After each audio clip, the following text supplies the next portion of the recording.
You are listening to How to Get Over Your Ex, episode number 113, The Concrete Steps to Closure 2.0. Welcome to How to Get Over Your Ex, a podcast on getting over your ex without it just taking time. I'm your host, breakup coach Dorothy. Let's turn your pain into power and your heartbreak into happy. Hello, my brave hearts. I did an episode back in the day on creating closure. It's really good. You should listen to it. I think it's episode 36. It's only 9 minutes long. And now I teach an hour-long workshop on closure. So I've got some things to say that were not said in that podcast. And I felt like sharing it here with you today because it's something that hasn't gone away for my clients yet. It's something that all of you guys ask me about, and it comes up in every single iteration of my program, which makes sense because the whole second step is on creating closure. So we're going to dive deep into this today. I'm so excited. I have been providing this Create Your Closure workshop. I think I actually call it the Concrete Steps to Closure within the Get Over Your Ex program to those who join. And actually, also PS, enrollment for this round closes October 1st, which is this coming Friday, October 1st, 2021.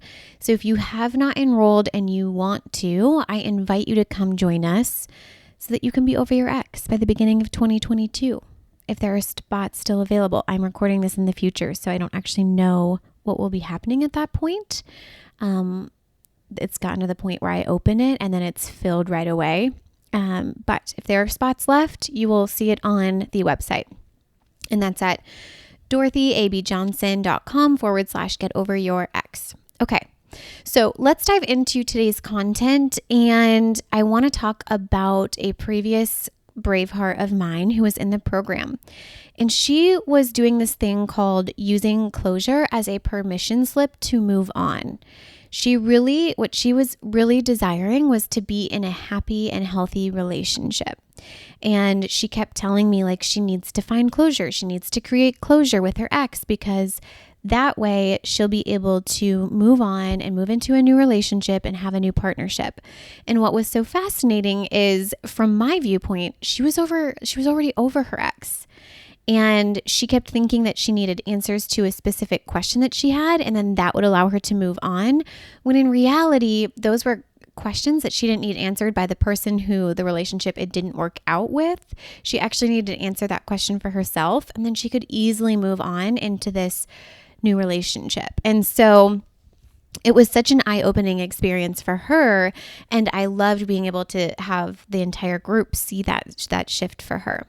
So let's talk about closure and what the real problem is here, because I think we talk about closure in a way where we need closure, we need to get closure, but we haven't really thoroughly explored what is closure and what's happening with closure and what does that mean to you. So I have a series of questions that I'll ask you throughout this episode, and you can always pause and write down your answers and then come back to it if you want, or you can listen through the whole thing, write down the questions for later. But of course, when you sit down and you answer these questions for yourself, it'll be very beneficial.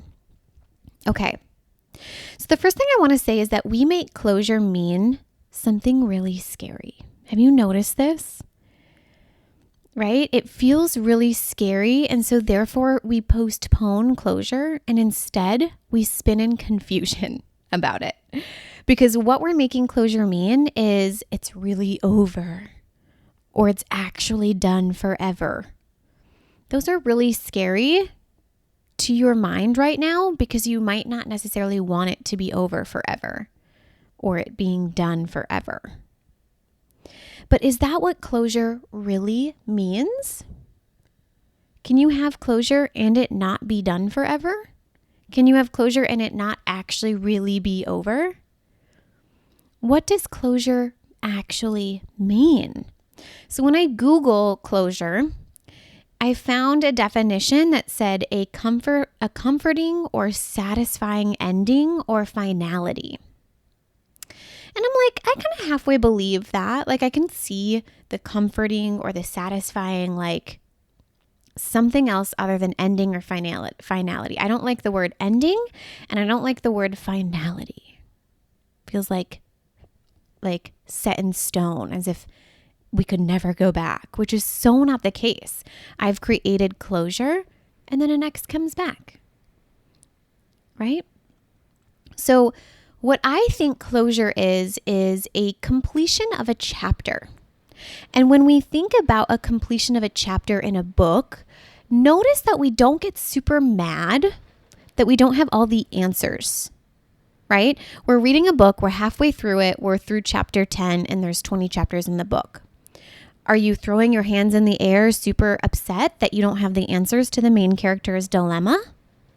Are you not going to read the rest of the book because you're super mad at where the main character is halfway through the book? Notice how different we treat that in our life. Another example of this is like any TV show where there's multiple episodes. They leave us on cliffhangers. You're like dying to read more. But when we're in our life, you're not dying to move forward into the next chapter to see what happens. You're like, oh, that was it. That was the rest of my life. Why? Why do you do that? Isn't it fascinating to look at? And notice that a really good book or a really good TV show, the main character doesn't just like wake up and have a great life, has a great life throughout the book and the show, and then ends with a great life. The ones we actually want to watch are where the main character is going through high highs and low lows and a dilemma and has her heart broken and then comes back, right? Those are the kind of stories and TV shows that we like to listen and read. So why don't we treat our life like a really good book? Why don't we treat our life like a really good TV show? And why do we get to the end of a chapter and think we can't move forward without the answers? Isn't that crazy? The next question I have for you is, why do you want closure? What do you think closure is going to bring to you? Are you using it as a permission slip? A permission slip to move forward, a permission slip to make a specific decision. Do I move here? Do I move there? Do we think that once we create closure, then we're going to be able to take an action? Or that we'll be able to believe something like he's really, truly not into me? Or maybe we're using closure as a way to feel a certain way. Why do you want to create closure, and what do you think it's going to bring to you? And are you using it as a permission slip to hold on to something or to make a decision about your life? And the next question I want to ask you is, what is it preventing you? Like, what is actually preventing you from creating closure? What do you think needs to happen for you to create the closure that you so desperately desire? Do you need a reason for the breakup? Do you think you need answers to your questions, right? That's a big one. If only I knew this, if only I knew that, if only I knew why, or if only I understood why he moved on quickly, or whatever that might be. Do you think you need to have a conversation, a closure conversation? And notice how much confusion you put yourself in. Like I said earlier, do you have a scary story about what confusion means? Do you have a scary story about what closure means? And do you find yourself instead indulging in confusion around the questions that you want answered? So fascinating to think about. And notice how we don't do that with a book or a TV show, right?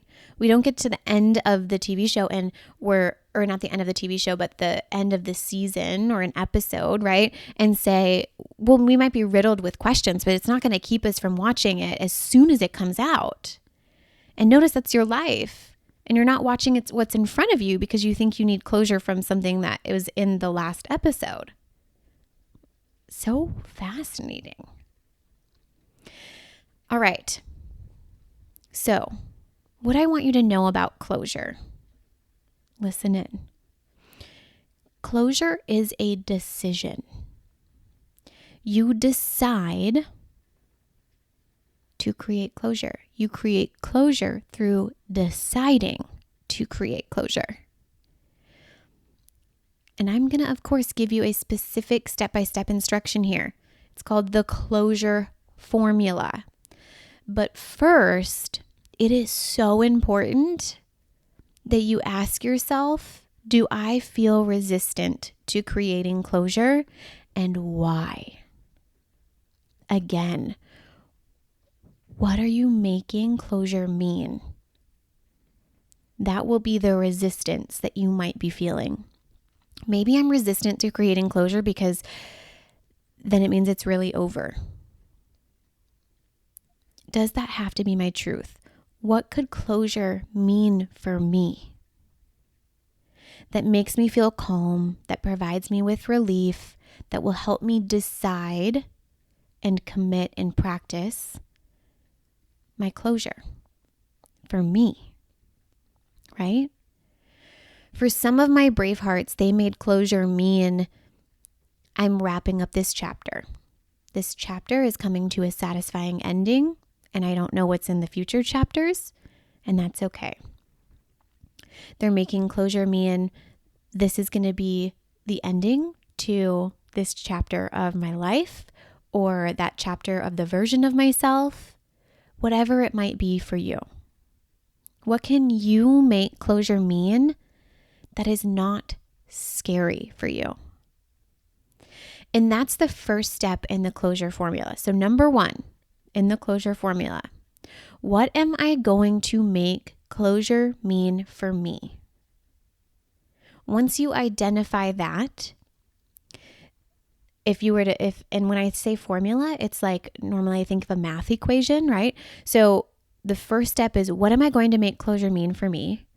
When you add that with answering your own questions, meaning listing out all of the questions that you wish you had answers to.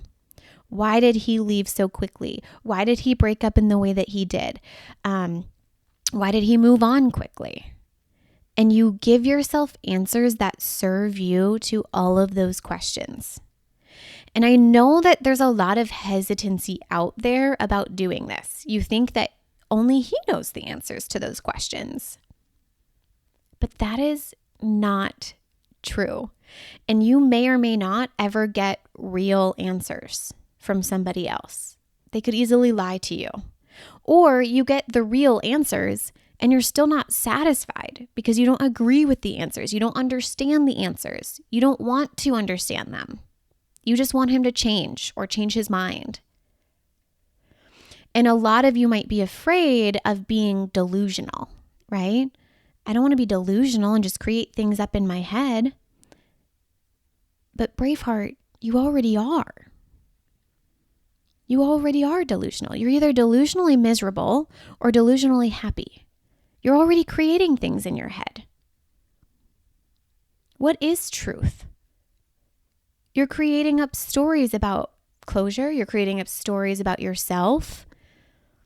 Because of the breakup, you're creating up stories about what he may or may not be doing, what he may or may not be thinking.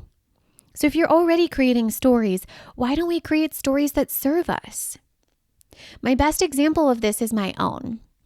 When my ex broke up with me and then moved on a month after this end of this 7-year relationship,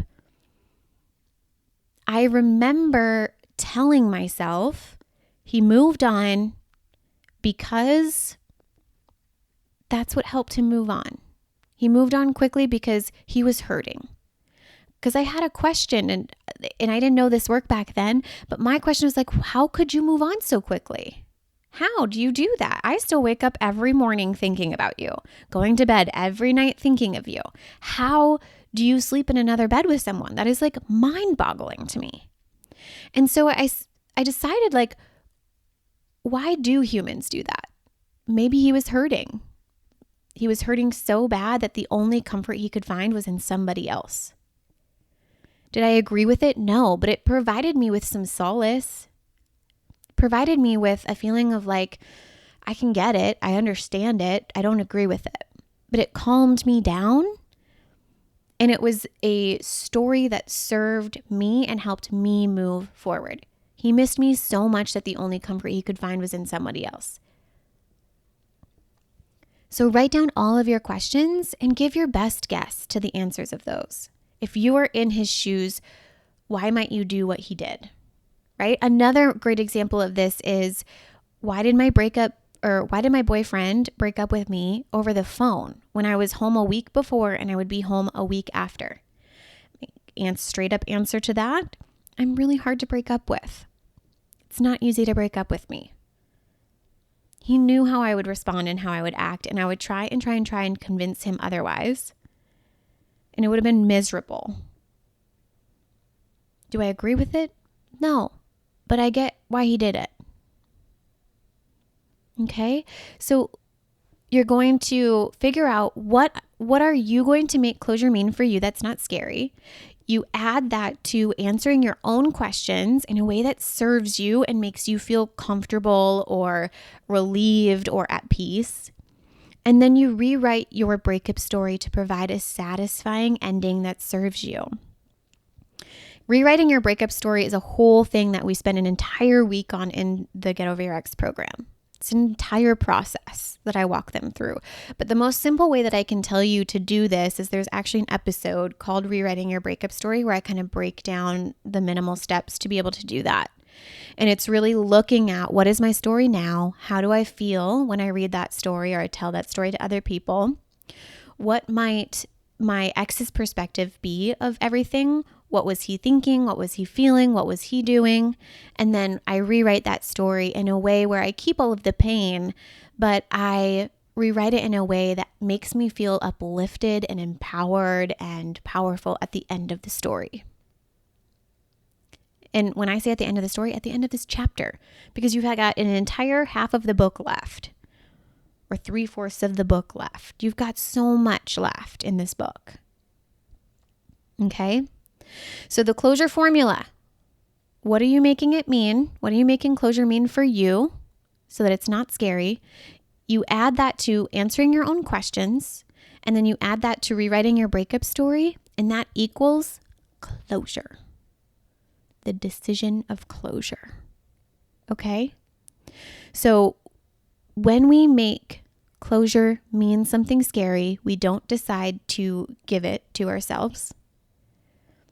Closure is within our control because it's a decision we make. And we don't need to use closure as a permission slip. You can use the closure formula to decide, commit, and practice closure for yourself. All right, my brave hearts, I love you so much. I hope you have an amazing week, and I will talk to you later. If you're loving the How to Get Over Your Ex podcast and you want to learn how to get over your ex in 3 months or less to build a life better than the one you thought you had with your ex, I would like to personally invite you to my next group course where we take everything you've learned here on the podcast and apply it to your life.